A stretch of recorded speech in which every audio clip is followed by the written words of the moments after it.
We're going to begin with a film more about the conners than the con itself, and that's going back to mid-1950s Italy with Il Bidone. Scott, what is that all about? Yes, Il Bidone, or the drum, as I guess it's kind of almost literally translated, and the swindle, as it's more commonly known to those outside of the Roman Empire, is a relatively early outing in the directorial career of one Federico Fellini, in which we follow a gang of swindlers, the eldest, Broderick Crawford's Augusto Rocco in particular, as they go about their lives of larceny. Also featured are Richard Basart's Carlo, also known as Picasso, and Franco Fabrizi's Roberto Giorgio, which is surely the most Italian name possible. Rocco's current wheeze is dressing up like some high-ranking church dude or other and spinning a tale to remote farmers of a confession leading them to the buried treasure of a ne'er-do-well stash, and that perhaps his con padres could go and search for it. The church having no interest, of course, in the contents of the box of gold, just a small tithe of all the cash that you have to ensure that the heavenly accounting is in order, or something like that. I don't really know the proper terms of this loony cult stuff. At any rate, they're making poor people poorer, and themselves briefly richer until they spend it all on booze and floozies. And so it goes, although Picasso has enough shame to quit the game once his wife finds out that he's not the travelling salesman that he claimed to be, and a chance meeting with Rocco's estranged daughter seems to be threatening a similar crisis of conscience. But before that can be fully percolated, he's recognised, arrested and jailed, only to be later released to get up to more desperate versions of his crimes, and, well, it does not end well for Rocco. Now, to my great shame, I don't know Fellini's work well enough to tell you how this sits in the body of his work, really, but I can at least tell you that in the context of this podcast, it's a bit of an outlier, inasmuch as you mentioned earlier, Drew, it's primarily a character piece. Not to say that the characters aren't important in the rest of the films we'll talk about, but the main narrative propulsive driver in them is the sting itself, and that's not the case in Il Bidone, which is more concerned with the psychology and relationships of the con artists themselves, particularly Rocco. It's also an outlier in the sense that in this kind of thing, broadly speaking, the general way an audience makes its peace with being asked to care about swindlers is by having them swindle even bigger swindlers. And what's maybe the exact opposite of what Fellini has become known for, this shows us grubby criminals swindling vulnerable, desperately poor people out of what little they have in ways that seem all too realistic as opposed to the high-concept glossiness of the modern con film. It more or less pulls off, sometimes in spite of itself. Enough of the criminal gang show at least some sense of remorse or at least culpability in their actions throughout the piece to avoid this feeling completely repulsive, but there's no getting around Rocco being ultimately irredeemable, which I might have forgiven if there was a deeper dive into his character or his history. In short, if in this character piece we got some real sense of his character, but I don't think we do, or at least not quite enough to be satisfying.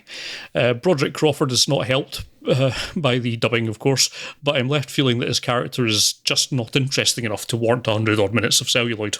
If you can deal with the moral repugnance of most of what's going on here, there's a very watchable film, but it's not exactly fun in the way that a lot of the other films we'll talk about here are.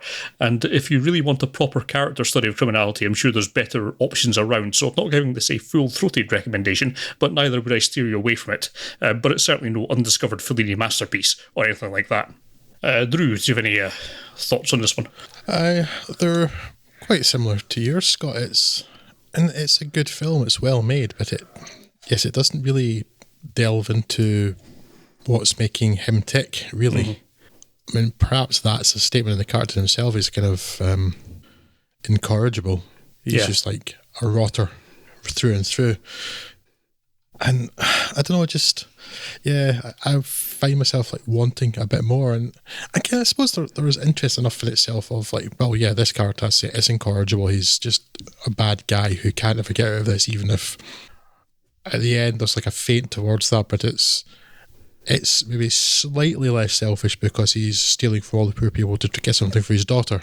Yeah. Whether that would ever reach her had he been successful, who knows? Yeah. But yeah, you very much hit the nail on the head about how I felt about this, the general grubbiness. Yeah. Like after watching this, you kind of feel like you need a shower because these people are not nice. Because, I mean, you might argue in some situations that the people themselves might be, I don't know, greedy or avaricious, think, oh, I can get something here with this money. doesn't take away from the fact they're desperately poor, and it absolutely doesn't explore the idea that, wait a minute, these people are going to scrape together their life savings, not because they're greedy, but because they're sick of living in poverty, and this might be a way out for them. Yeah. Or even more so with the family later on, with the 18-year-old daughter that has had polio for 9 years, or suffering the effects of polio for 9 years, where, like, you know what, this guy might be taking a chance, like, it would be something perhaps to find a cure for her, or make her life better, just the family's life better in general, and all these people are interested in stealing every penny they have. Yeah. You have a general feeling of grubbiness, and it does set it apart. I mean, again, it's probably more realistic, as you say, but it very much does set it apart from these other films, in that generally the swindlers, not always, not in every case, but the swindlers are taking down other swindlers or other crooks or something like that. Yeah, it's easier to get behind them when they're punching up rather than down, all the way down. It's kind of like your romantic film con man and a lot of the other things here. Whereas, this is a bit probably more like the real ones are. Yes. Which, again, it possibly in some ways makes it better, but it definitely makes it harder as a watch. Yeah. And it's not helped. Like, this isn't really an issue with the story, but it's more just the mechanical things don't help it. Like, for some reason, there's mostly Italian actors in here, but a bunch of American actors who can't speak Italian, so they're dubbed particularly badly. Yes, it's very strange, isn't it? I don't. I was trying to find some kind of rationale for that, and I can't. I don't know what the decision-making process for that was. It's very strange. Yeah. And it's not like it was helping it to get a US release, because it didn't until like years later.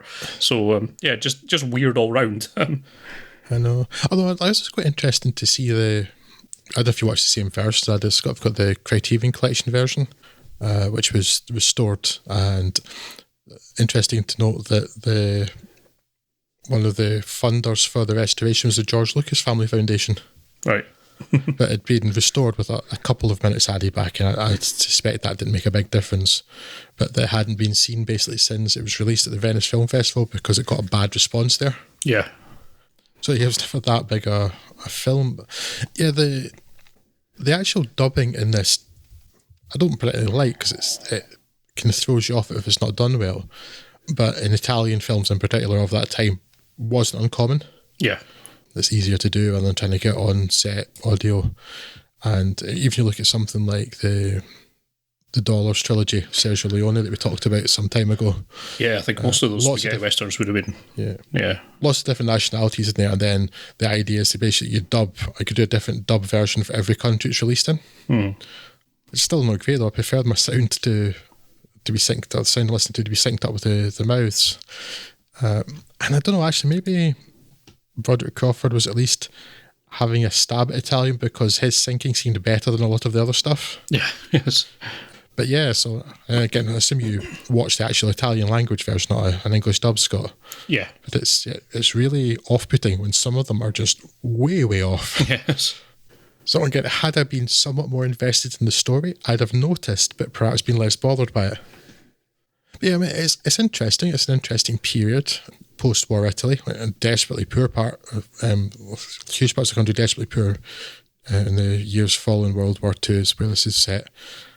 I've seen a handful of films from that time, but not a huge number, so it's quite an interesting period and location to visit. But it's just, it's not quite as special as I hope. And my experience with Fellini isn't particularly great either, Scotland. He is a filmmaker on our incredibly long list of films or topics to cover at some point. Yeah. And principally I'd like to get to know his work better.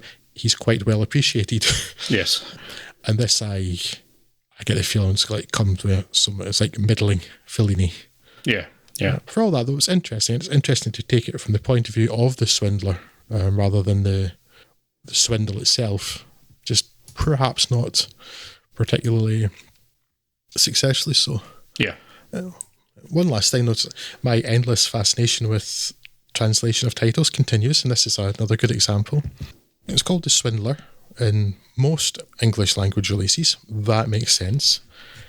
Some territories or some editions released as The Swindlers, which is weird because the Italian is in the singular, although not necessarily referring specifically to the man, but it's about one person really, not the group. But the translation that you mentioned, the one that's in Wikipedia at least, I guess somewhere else earlier today, the drum, that's quite misleading, because it's not drum like the musical instrument, it's drum like oil drum. Yeah.